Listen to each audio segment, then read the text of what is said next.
40 days of not receiving Holy Communion for my brother bishops and priests to the priestly formation is when Jesus commanding the apostles, "Do this in memory of me," during the Last Supper.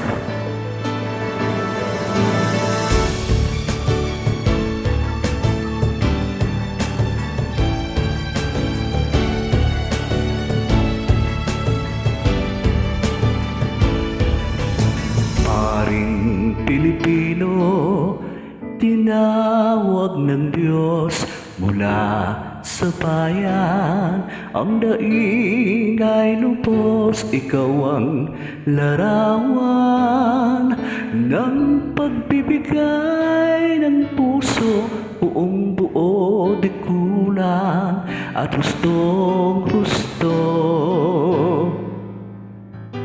Paring Pilipino, tapang taglay mo, nakikilala mo ang iyong tupa sa lobo. Ikaw ang pananggalang sa talim ng kasalanan.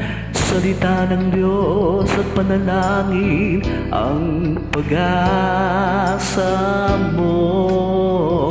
Ikaw ang biyaya ng Diyos sa sambayanan. Ikaw ang awit sa labi ng pusong matimtiman. Ikaw ang liwanag kung madilim man ang buwan.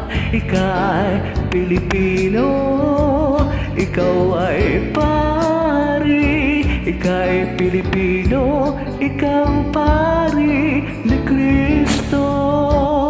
Ikaw ang biyaya ng Diyos sa sambayanan. Ikaw ang awit sa labi ng pusong matimtiman. Ikaw ang liwanag kung madilim man ang buwan. Ika'y Pilipino, ikaw ay pari. Ika'y Pilipino, isang pari ni Kristo. Lubak-lubak masukal ang iyong daan. Ang galak ng puso'y matatagpuan. Sa Espiritu ang iyong taglay, sa ngiti ng bayang iyong akay, sa labi ng ina ng Diyos at panalangin ng mga banal. Ikaw ang biyaya ng Diyos sa sambayanan. Ikaw ang awit sa labi ng pusong matimtiman. Ikaw ang liwanag kung madilim man ang buwan.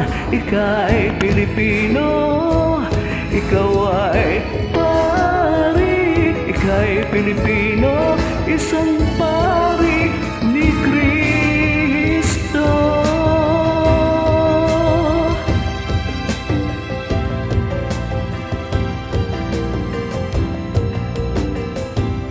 Happy birthday! After the 40 days of not receiving Holy Communion on August 4, 2025.